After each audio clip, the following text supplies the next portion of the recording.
help you today, Clive? Come to claim your just desserts? Here you are.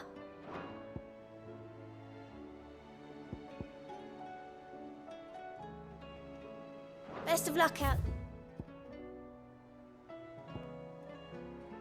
There, Sid.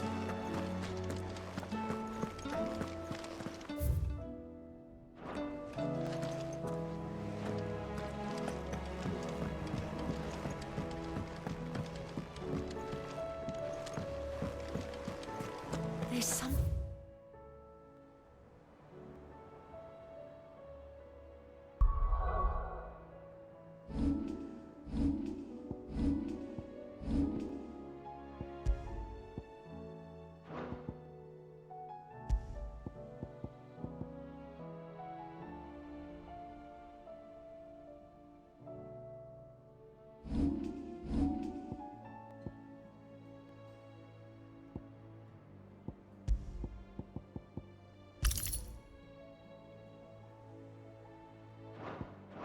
about it.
Ah, Clive.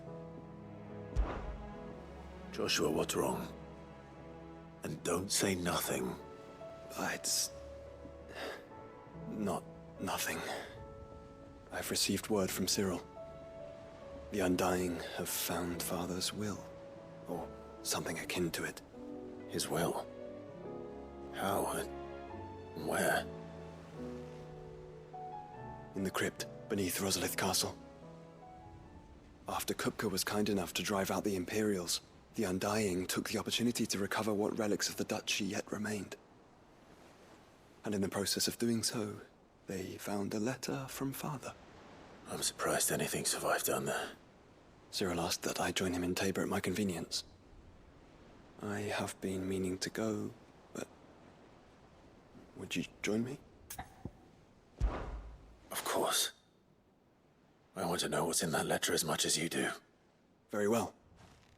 I am ready to leave when you are.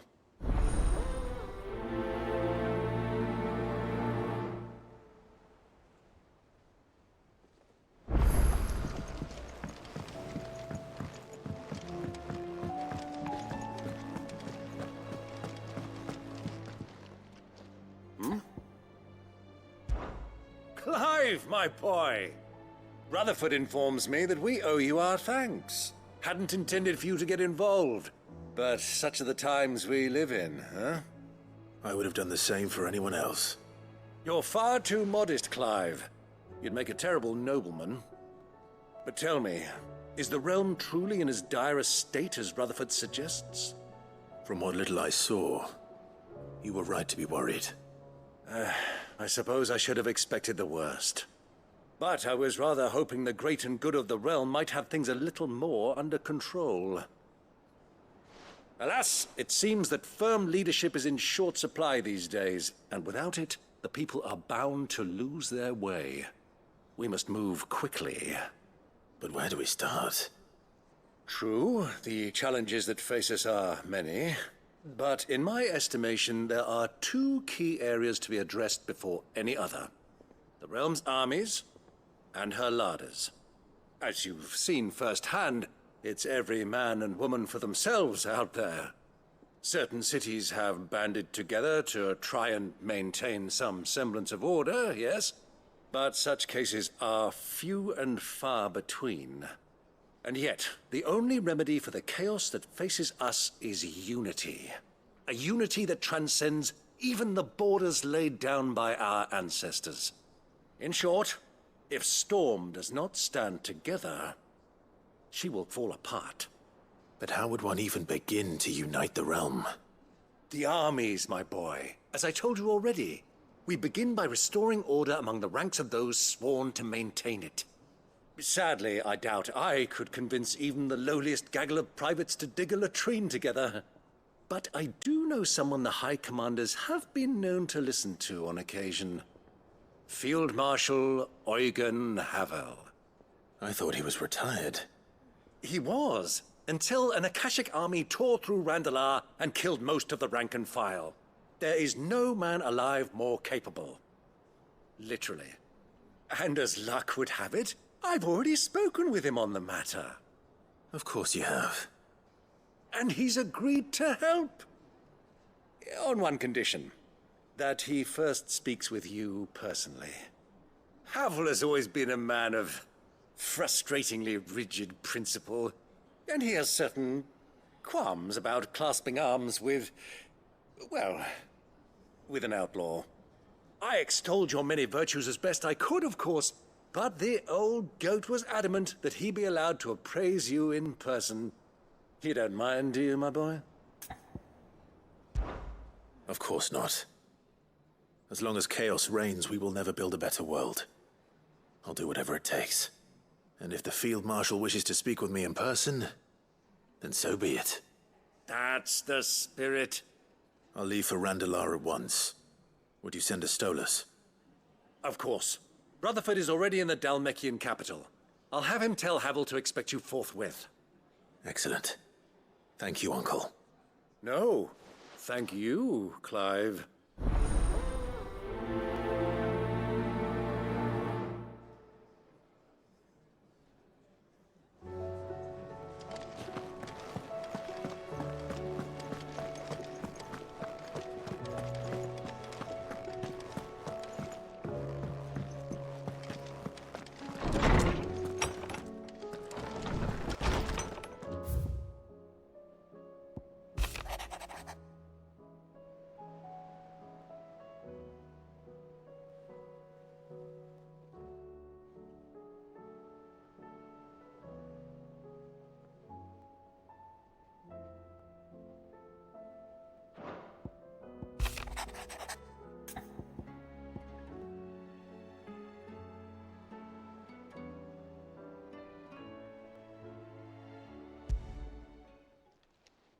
It's usually me making demands of Harpocrates. I wonder what this is about.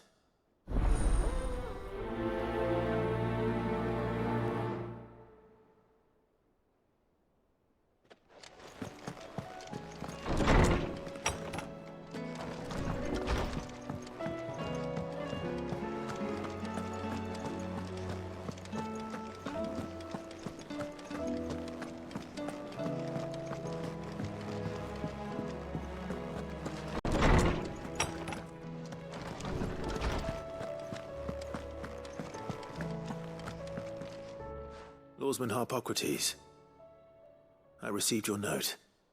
Ah, yes. I expect you're wondering what this is all about. You spoke of making amends with Dion, but I can't imagine what for. Then I should begin by telling you that I was once his tutor. This was some years ago, of course, before I joined Sid in his hideaway. At that time, I was counted among the foremost scholars of Oriflamme, and was accordingly invited to the palace to supervise the young prince's education, all to ensure that the future emperor had a firm grounding in, well, everything an emperor should. History, religion, commerce, government. Alas, our time together was cut short when Dion left to join the Dragoons, his studies no longer being deemed necessary. I had not expected to meet with him again, least of all here. Have you spoken with him? No, I have yet to find the right moment. His Highness always seems so preoccupied, especially when alone. I would not wish to disturb his ruminations with idle words of greeting. Not when I know he dwells upon the evil Ultima had him commit in the Dominion. The guilt weighs heavily on him, I know. But as you say, that was Ultima's doing. Surely you can't blame yourself. When I first met him, it was not guilt, but his people's expectations that weighed heavily upon him. And I did nothing to ease that burden. He bore it alone, until the day he could not bear it any longer. It is one of my greatest regrets that I only ever offered him my wisdom, when what he truly needed was friendship. The blame for Dion's transgressions lies not only on his shoulders, but on mine. I see. I'm ready to help you in any way that I can. Then I beg that you bring me a wild wyvern tail. Apothecaries across the ages agree that even to glimpse such a flower is to be granted inner solace. Fabulists and fraudsters all, of course. But there is oft a seed of truth to be found where even the most outlandish opinions align. Well, it can't hurt to try. Where can I find this flower? And how will I know it? You have seen cultivated wyvern tails before, I trust. The lily-white blossoms from whose roots the poisonous ink for the brand is distilled. Well, those which grow in the wild differ only in their purple hue. The harsher the environment in which they are raised, the deeper the color. There is a waterfall in Rickmal's roost across the strait, where the flowers once grew in abundance. Whether they still survive there, I know not. But try as I might, I can find no likelier location. It's all right. I'll find you a wyvern tail one way or another. Thank you, Clive. And please, be safe.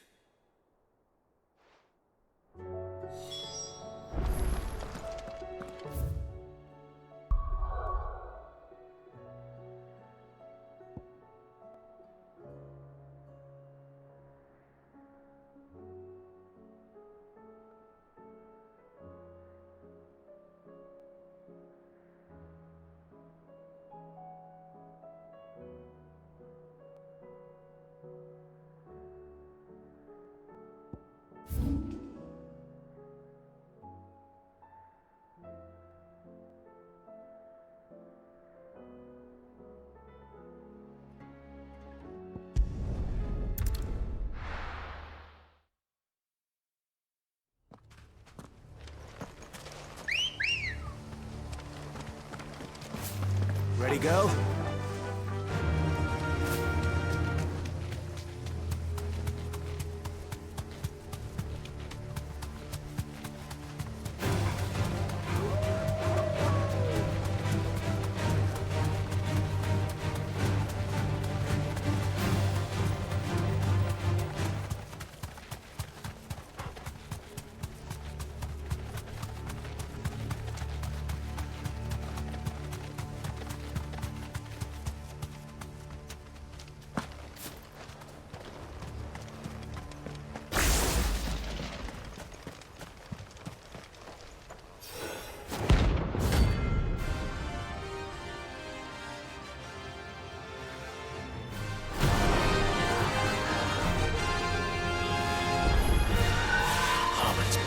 Lives on.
Rest in peace. What a fine hound.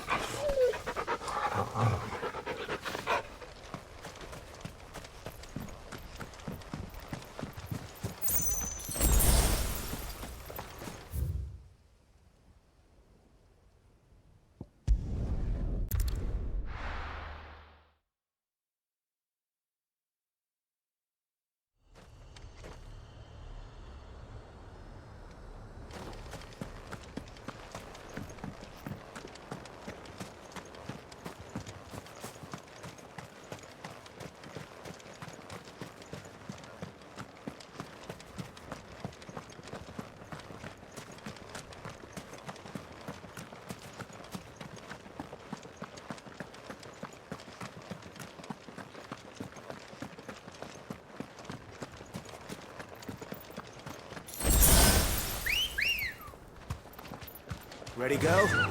Fly, Ambrosia.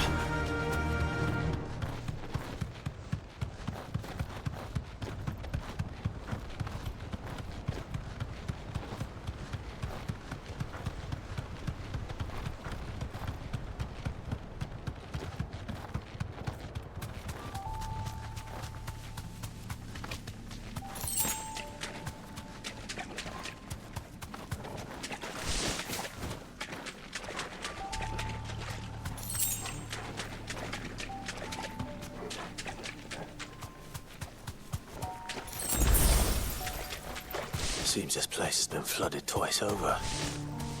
Purple flowers blooming next to a waterfall. Shouldn't be too hard to find.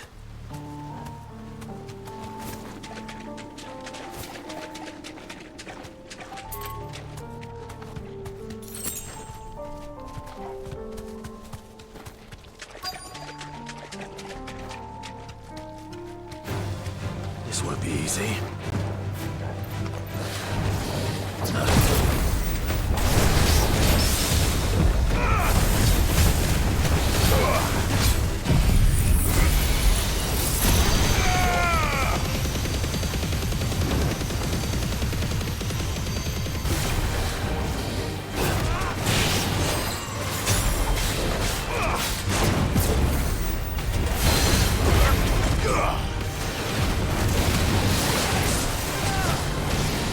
Too slow.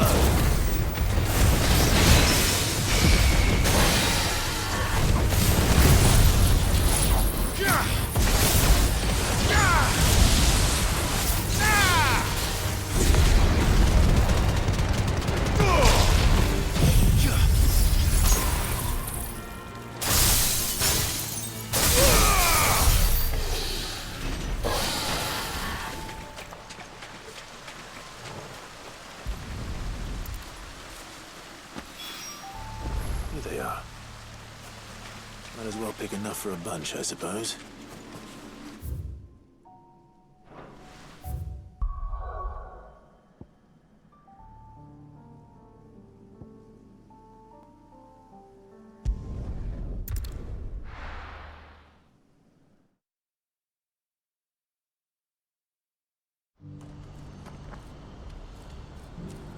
Do you see that? Here.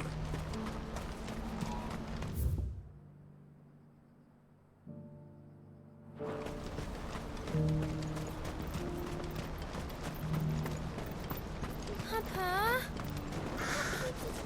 What is it?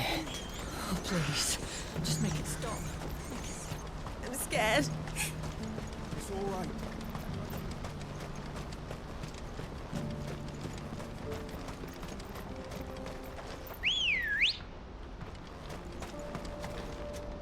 Come on. Yeah!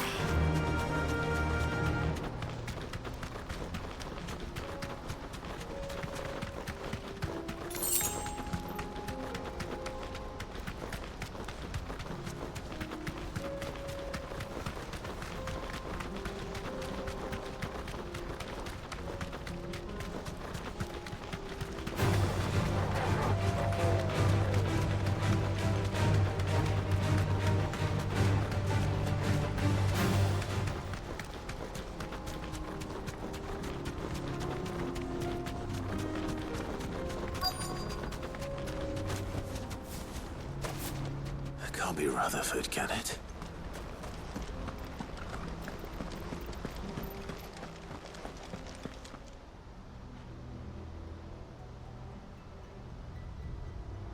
Turncoats and cowards, the lot of you! If it's a fight you want, it's a fight you shall have!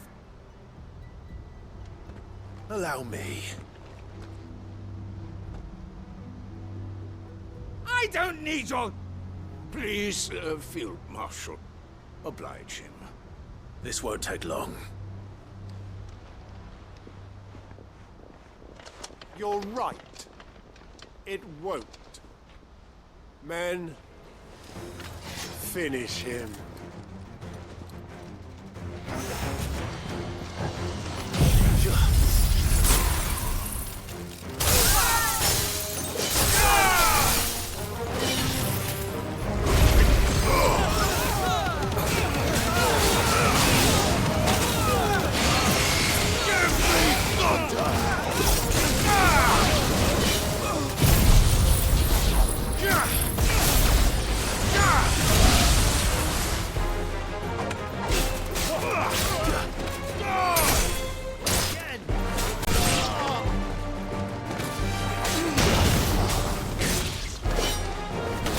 It's over.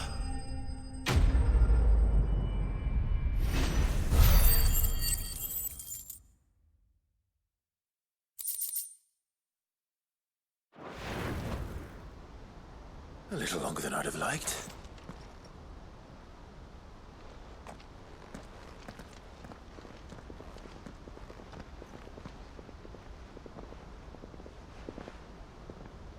Field Marshal Havel, I presume. Are either of you injured? No, my lord. You arrived just as our escort turned on us. Fucking traitors. I'd heard reports of soldiers in the outlying regions abandoning the oaths they swore. But I hadn't thought the corruption had reached so close to the heart of the Republic. It's a fucking disgrace. Your interfering old bastard of an uncle tried to warn me, of course. My lord Marquis. Or is Sid the Outlaw more to your liking? Call me what you want. It doesn't change who I am, or the urgency of the message I bring. My uncle has a plan to right the realm, and he needs your help to see it through. Before I agree to anything, I'd have you answer one question. What do you stand to gain from all this? I won't deny that I might benefit from further chaos. But I seek a new beginning for all of us. And while the choices I've made may not always have been the right ones, I know I made them for the right reasons. For so long, so many of us have been told how we could live, how we could die, when it should have been our decision all along.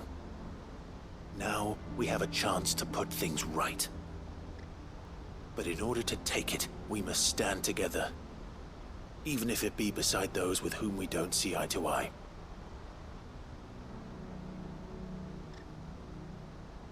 Certainly not the words I expected from an outlaw. But perhaps your uncle was right. You are no ordinary outlaw.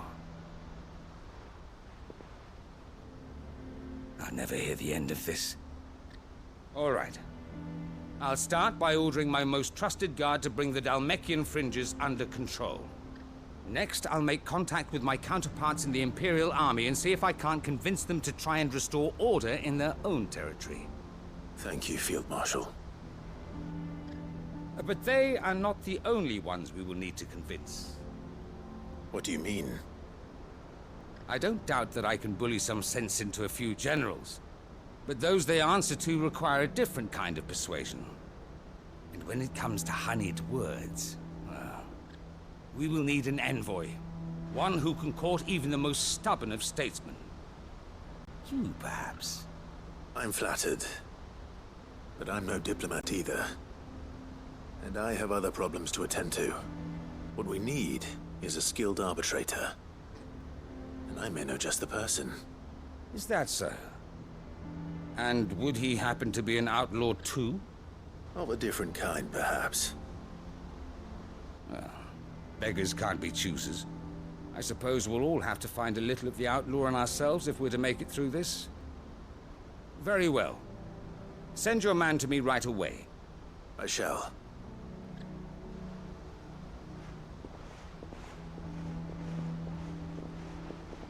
My Lord Marquis. Your Lord Uncle bade me escort the Field Marshal to his manor in Port Isolde. And I will see that my associate joins you there. Very good, my lord.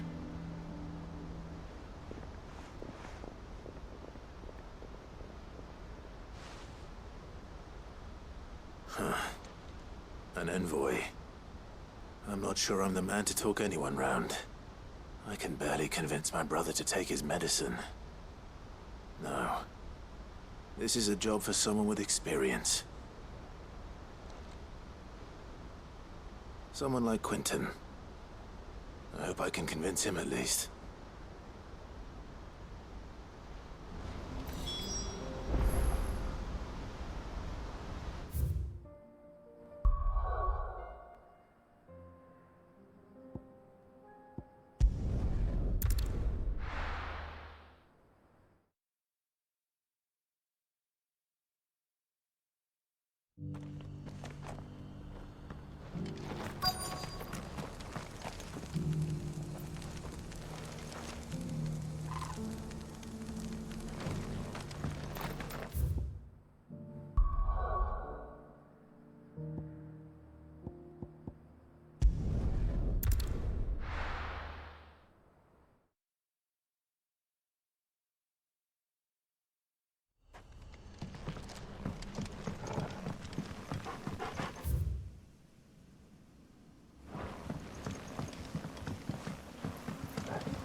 Let's go. Faster!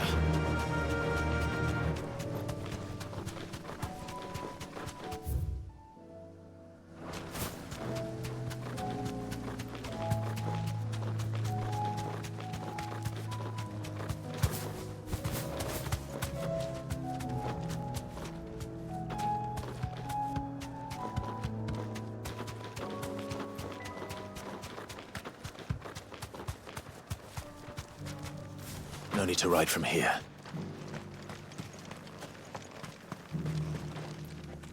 Quentin, I have a proposal for you. Do you now? Something tells me you'll be asking more of me than a cask of Gotand gold. Go on then. Propose.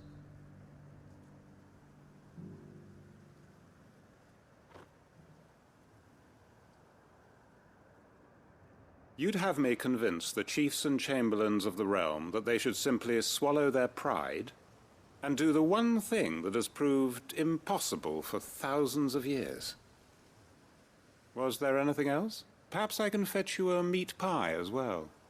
I know it's a lot to ask, but I can think of none better suited to the role. And you'd have me give up what little I have left to do it. I told you, Clive. The people of Lostwing are my family, and I cannot abandon them. You'll have to find someone else. I'm sorry to hear that. So am I. And why might that be? What he's asking. How's it any different to what you've done so far? They want you to speak for those who can't speak for themselves. That's what you do best. If it's the vineyard you're worried about, we'll see that the grapes are picked and the tons filled. You know we will. It's not that. Then what is it? You said yourself we're family. Don't you trust us? You know that's not what I'm... Then what are you saying? That only we are worth saving? Why turn your back on everyone else? You convinced us we could build new lives for ourselves, and if you can do that, who's to say you couldn't convince the entire realm? A stirring argument. I fear that any rejoinder I make might fall somewhat flat by comparison. So you'll join us? Where do you need me? Field Marshal Havel will want to speak with you in person. He's currently in Port Isolde. I can arrange for a party of Cursebreakers to accompany you there. That would be very much appreciated. I hear the roads are far from safe these days. Hopefully not for long. My uncle will want to know that his plan is taking shape.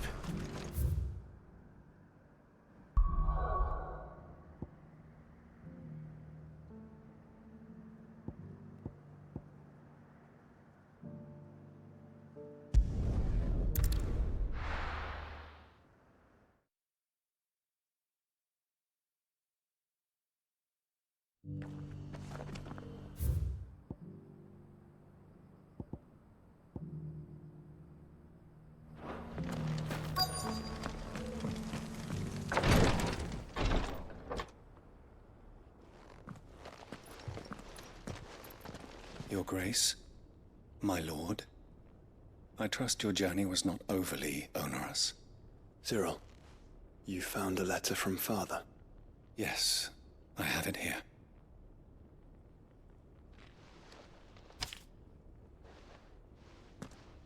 If you would do us the honor, my lord.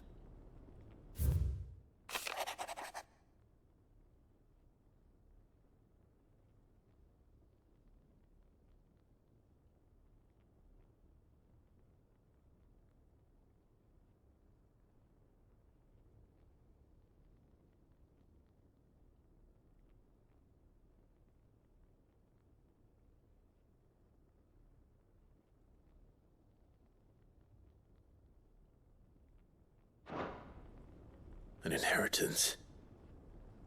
It would seem the late Archduke penned this missive shortly before his passing.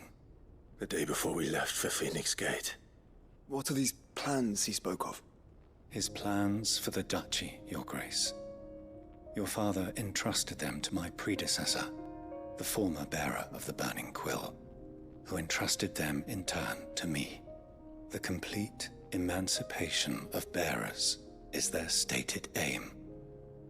But your father's dream did not end there. His Grace also spoke of building hospices to care for those stricken by the curse, and the founding of a new university to further the development of non-magical technologies. With the blight spreading ever more widely across the twins, Archduke Elwyn saw this as the only means of securing Rosaria's survival. He wished to see men and bearers treated as equals. To see centuries of common wisdom overturned. Small wonder he did not think it achievable within his lifetime. But he thought it achievable nonetheless. Had he not, he would never have written this message. Nor would he have entrusted his vision to his most faithful aides. Those who would have stood with you, shielded you from the machinations of the less benevolent personages at court. It's a pity only they are still with us. 'Tis true that those most loyal to your father were the first to suffer the Duchess's wrath. But one at least remains, and she has come bearing gifts. What do you mean? Mayhap it is better that she explain, my lord.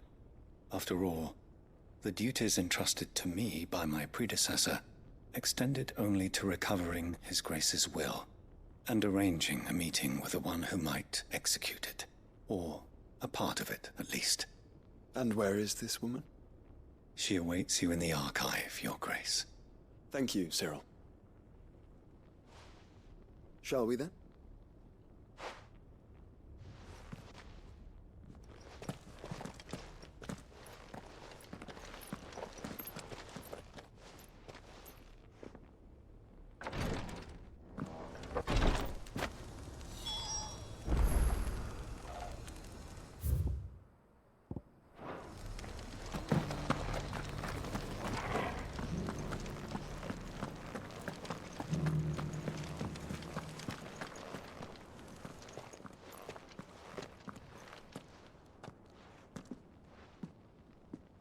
My lord, Your Grace.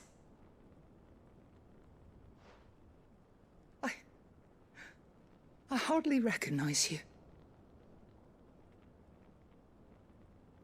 I am Goditha, retainer of House Rosfield, loyal servant to the Phoenix and his shields. Your father, the Archduke Elwyn, entrusted me with the delivery of a gift. I only hope you can forgive my tardiness in bringing it to you. Lift up your head, Lady Goditha. You have our gratitude for your service to our house and to our father. I merely did my duty, as any proud Rosarian would. My lady, perhaps you could explain a little more? What exactly is the gift you bring?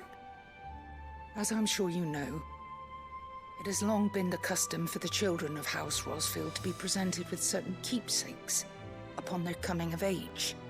Indeed it has. Our father often spoke of the day when our turn would come.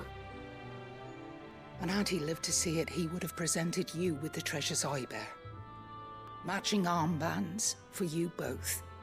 Alas, he did not live. Indeed, he was taken from us even before they could be completed. He had intended to claim the Heartstone with which each armband was to be finished himself, but it was not to be. And his gifts remain incomplete. I see. It saddens me to bring them before you, as they are. It was your father's wish that you be presented with the finished articles, not these works in progress. But with his grace long since gone, and the stone left unclaimed, I had little choice. You are grown men now, and his house is yours.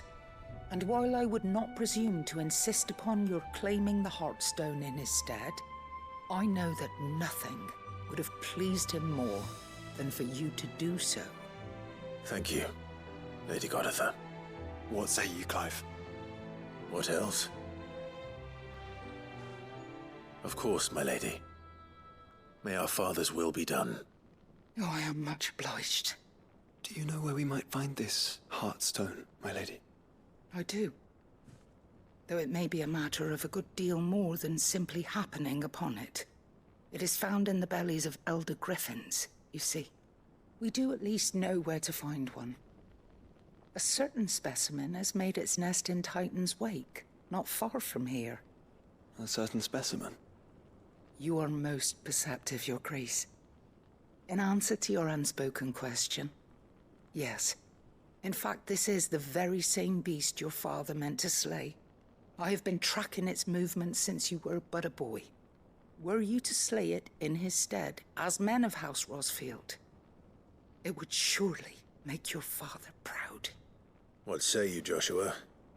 What else?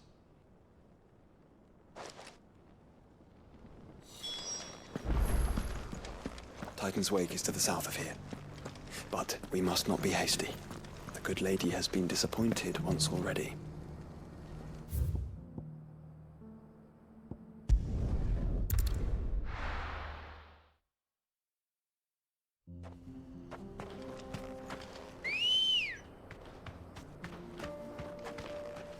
Good girl. Run like the wind.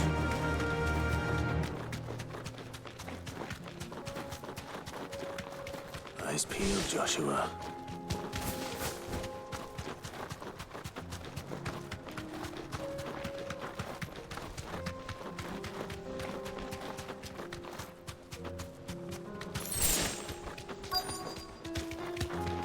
Be safe.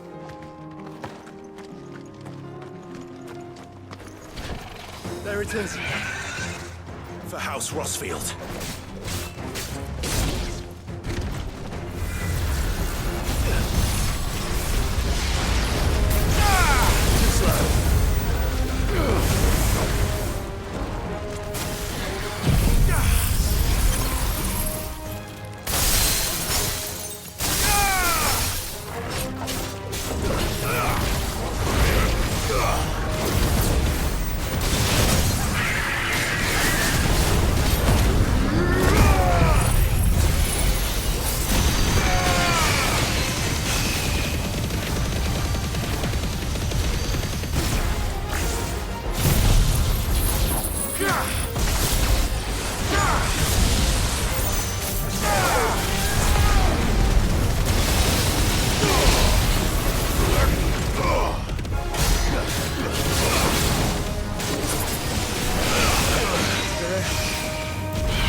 Farewell.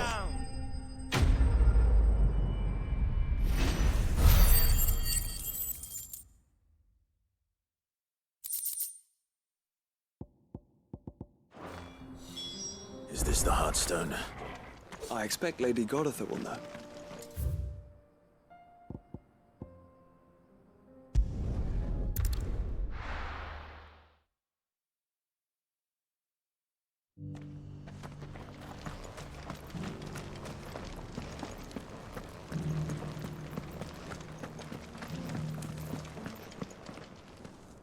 Oh, thank the Founder you were safe.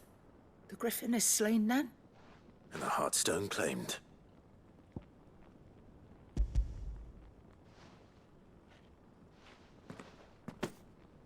Yes.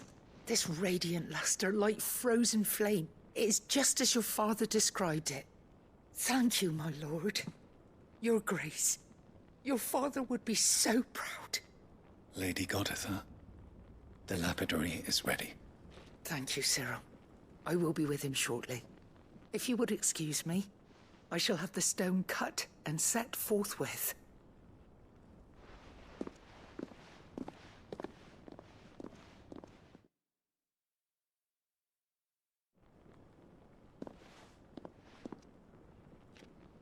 The armbands are complete. Pray, take them. They are yours, after all. Heartstone is harder and more enduring than garnet, or even ruby. It symbolizes unwavering will and devotion. And the graven vines encircling the stone represent the unbreakable bonds between you. It's a message. Father knew we had enemies both inside and outside the duchy. Enemies who would thwart his vision. Only with unwavering devotion would it ever be realized. And only if we stood together, as Phoenix and Shield, as brothers in arms. Only then might those enemies be overcome. Indeed. His Grace knew the enormity of the task he would entrust to you, his heirs. But this was more than just a message. It was a promise. That he would always be with you. Thank you, Lady Goditha, for remaining the steadfast custodian of our father's will. Forgive me, my lady, but there is something I don't quite understand. The Undying told me that after Father died, Mother claimed all of the ducal treasures for her own. Even if the armbands were incomplete, she would surely not have overlooked them. So, how were you able to keep them from her? Because I was the keeper of the vault. Though I was but a lowly servant, your father spoke to me of his intentions for the bands, of the deep love he had for both of you, and his hopes for your future.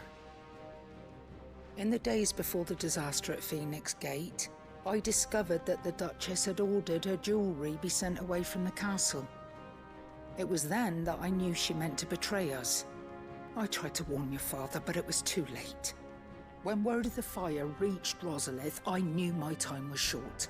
So I took up the armbands and I fled into the night. And thank the Founder you did. Yet my duty to your father was incomplete. Not knowing what else to do, I followed the Griffin, thinking I might claim the Heartstone on its passing. And so my pursuit continued, until Lord Cyril appeared before me. He informed me that His Grace's will had been recovered, and that his sons were alive and well. Lady Goditha, on behalf of my father and all the people of Rosaria, I thank you for your loyal service. As do I. Thank you, my lord. Your Grace, for coming back to us, for giving my service meaning.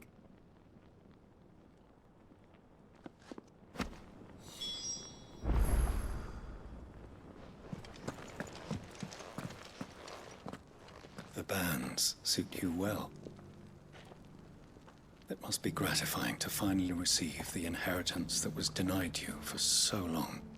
It is. And we thank you for the part you played, Cyril. If you would permit me to play my part a little longer, might I suggest that you make your way to your father's memorial atop Hawk's Cry Cliff? Let him see that you have received his blessing, and that his vision lives on in you. I suppose it would be churlish not to. What do you say, Clive? Shall we pay Father a visit? I think we should.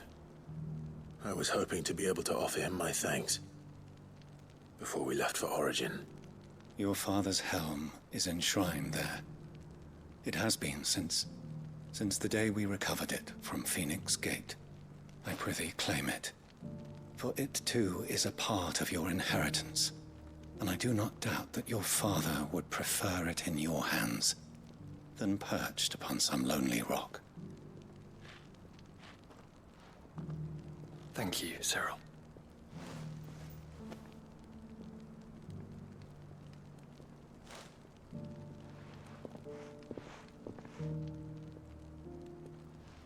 Come on, Clive. He's waiting.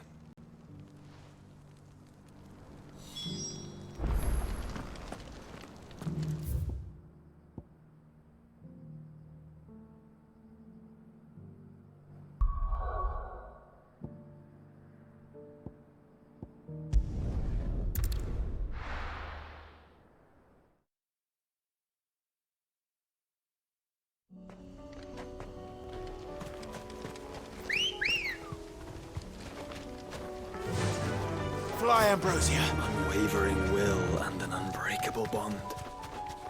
Do you really think we're strong enough? To save the world? Of course.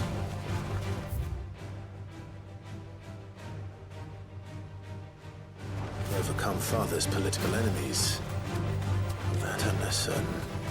Especially knowing what we know now. What Mother was truly capable of. But perhaps these bands would have helped. Knowing he was with us would have made all the difference. It's just back there.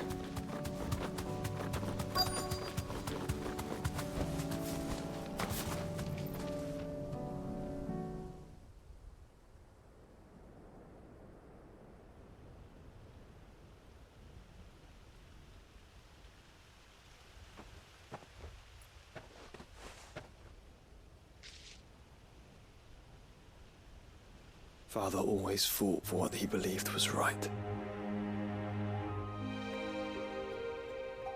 It wasn't until that night at Phoenix Gate that I realized I had never fought for anything. I always had someone else to do the fighting for me.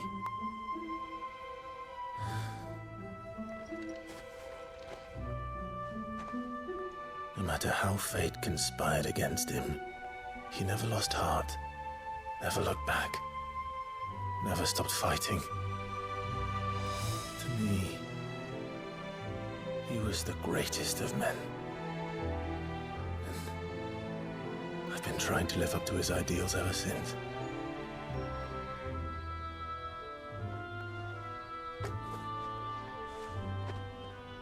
We all have, Clive. We all have. And we'll keep trying. Because that's what he would have wanted. What he would have done himself. Even if it meant standing against the very gods in the heavens. I shall be borrowing this, Father, if I may. That you might watch over us as we follow in your footsteps.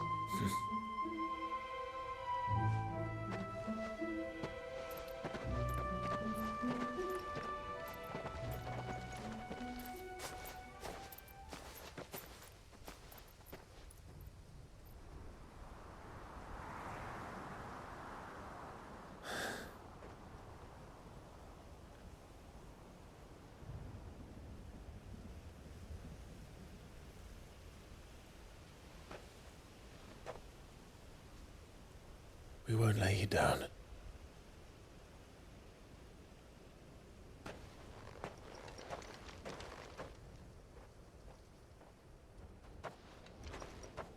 Onward then. Onward. To the end. And to a new beginning.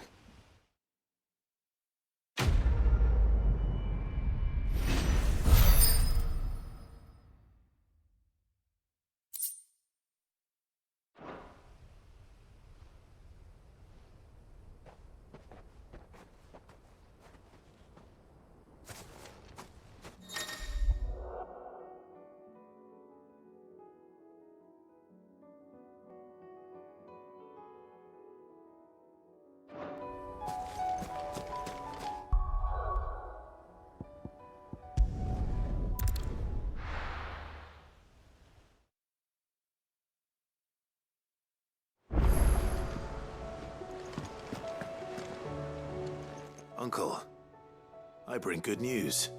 The Field Marshal has agreed to your plan. Ha! Of course he has.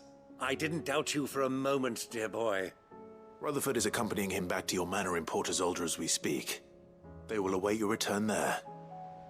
As will one other. One other? Who, exactly? Lord Havel was concerned that even if he could get the realm's armies to agree to an accord, he might not be as successful in convincing those with political power.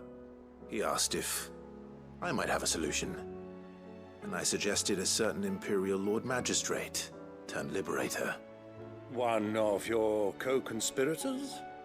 Master Quinton would probably call me one of his, but yes. Another outlaw, then. Just the thing we need to put these rotten politicos in their places. Good thinking, Clive. I'm glad you approve. The more the merrier, eh? Uncle, assuming Havel and Quinton can solve our problem with the armies, you still haven't mentioned how we might manage the grain shortages. Oh, don't you worry, my boy. The 7 high houses will be seeing to that. They have all agreed to make the most generous of donations. Oh, of course, it did take a little persuasion, but luckily I had some unexpected help. From who? Why, you, my boy. Rumor has it that you rescued the Lady Ariane's head steward Rockford from a horde of bloodthirsty bandits. It was more of a handful. Well, the old battle axe was so pleased. She had a shipload of talents delivered to my private docks by the next new moon. And when the other houses saw the parsimonious old crone's purse strings finally loosen, they as good as tripped over themselves in the rush to follow suit. I'm happy to hear it. Now, I must be getting back to the manor. Join us there at your earliest convenience, would you? Of course, Uncle.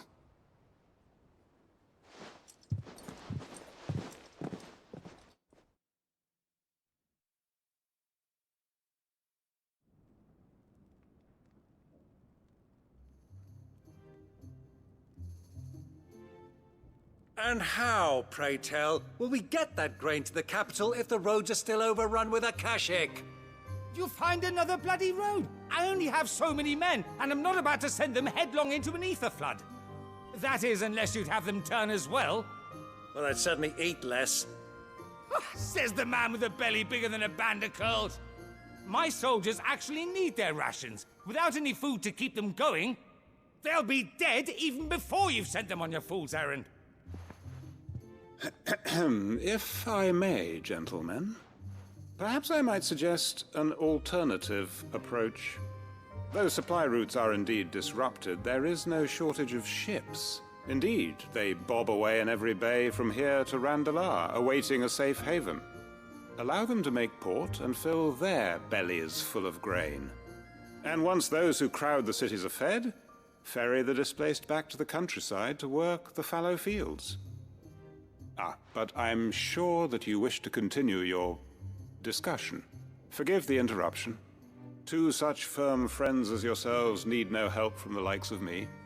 Rutherford spoke fondly of the great bond between you. Us? Friends? I can't stand the man! Clive, I'm beginning to question the quality of the company you keep. And what kind of company were you expecting him to keep? The man's a criminal! Criminal?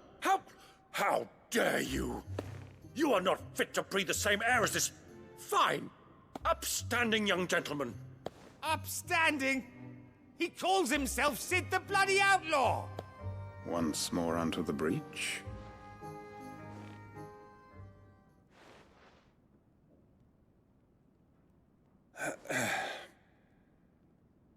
Shall we begin again?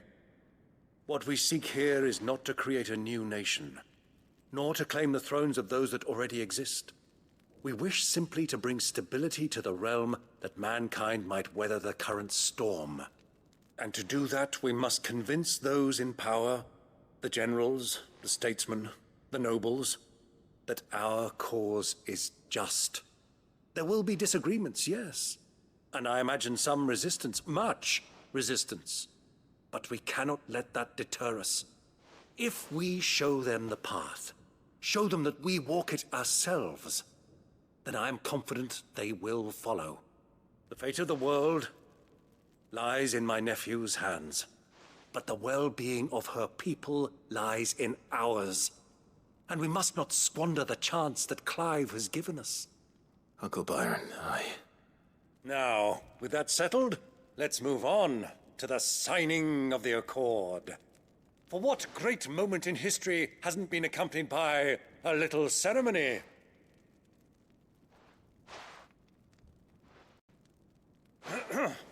Citizens of Valisthea, I present to you the Triunity. Rutherford, Mike Will.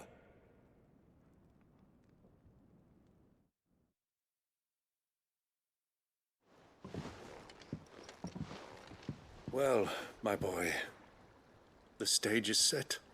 That it is. This is the role you were born for. Now I ask only that you trust in the talents of your supporting cast. We shall play our parts to the best of our abilities, that you might have the opportunity to shine. The realm needs its Sir Crandall.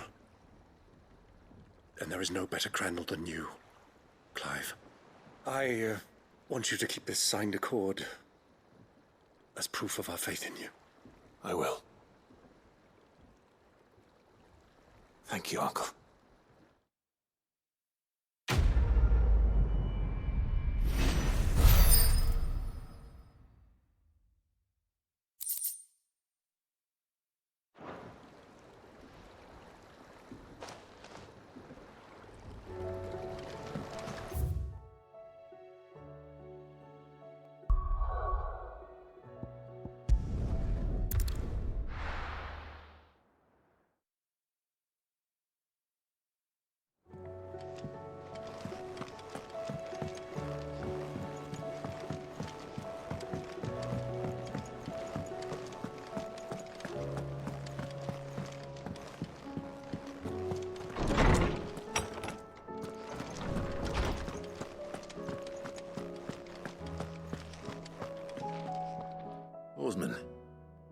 I found the flowers you were looking for.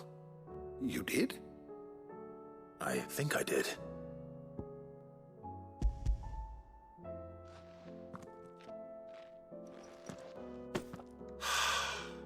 You did indeed. My dear boy, thank you. You wanted to make Dion a gift of one, did you not? Shall I invite him to join us? Oh, I don't... It's no trouble. I'll go and fetch him.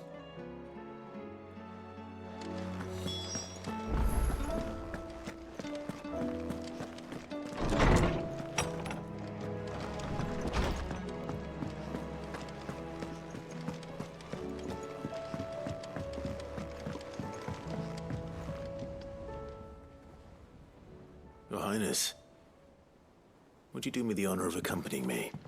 Now. It is time, then. No, only to the shelves. Our lawsman has something he'd like to give you. Master Harpocrates.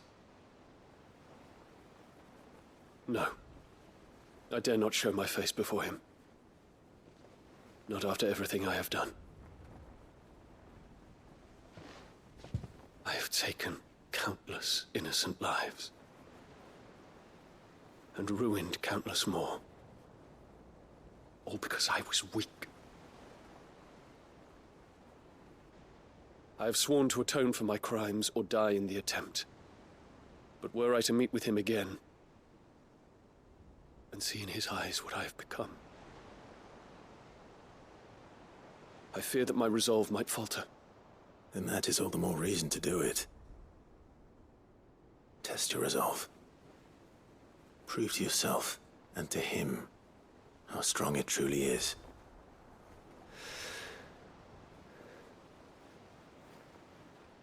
You are right.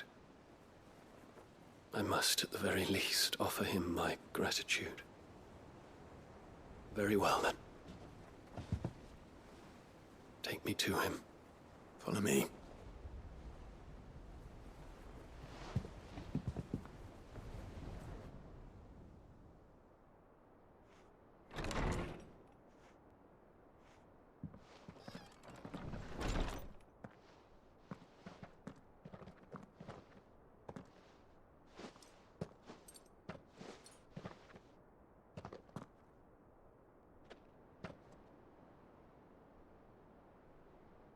Even now, I hesitate to approach him.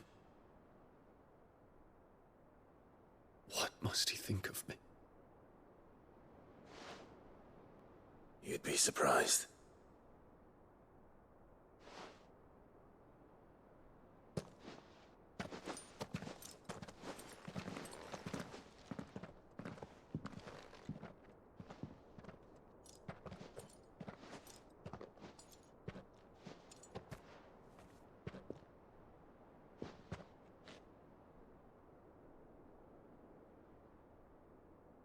Master Harpocrates, pray, accept my apologies for leaving your tutelage before my studies were complete. Your lessons opened my mind to a world quite unlike the one I had imagined from within the gilded confines of the palace. And I shall be forever grateful for the efforts you made to enlighten me. Lift up your head, Your Highness. The deeds of youth require no apology. That you took the time to visit me says much about the man you have become. Now, there is something I would like to show you.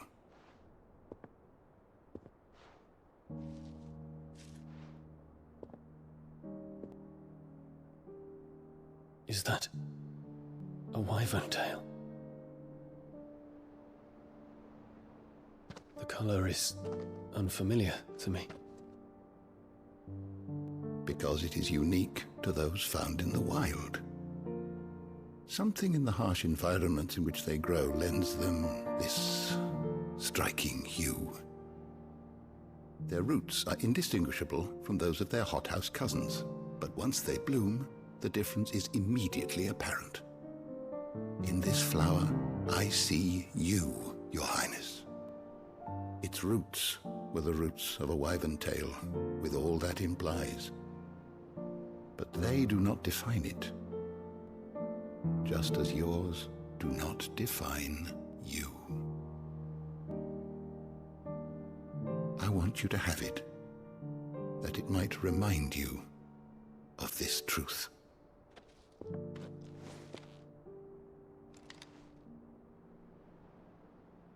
Master Harpocrates, I would ask of you a service. Keep your gift until I have fulfilled my duty to the realm, for only then shall I be deserving of it.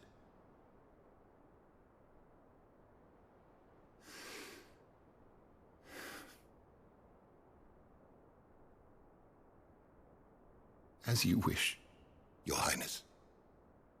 I shall await your return.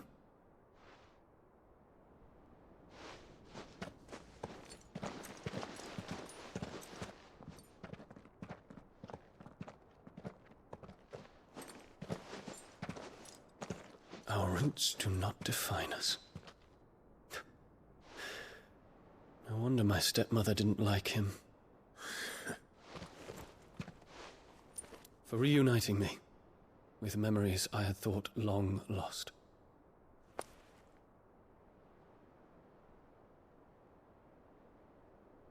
I shall not forget this.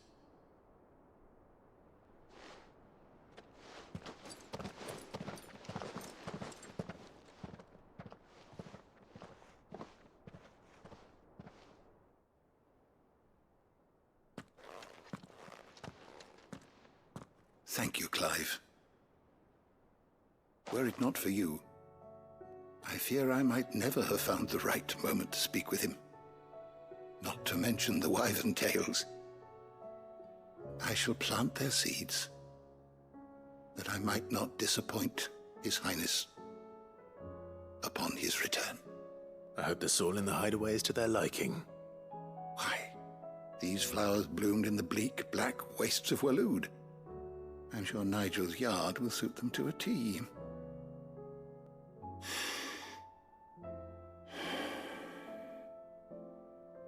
When it comes to expressing one's gratitude, I find that words are seldom sufficient. Here. What's this? A stolas quill. Or more precisely, my stolas quill. 'Tis said that an owl's feathers are steeped in the wishes it hears over its long lifetime. All those words just waiting to pour out onto the page.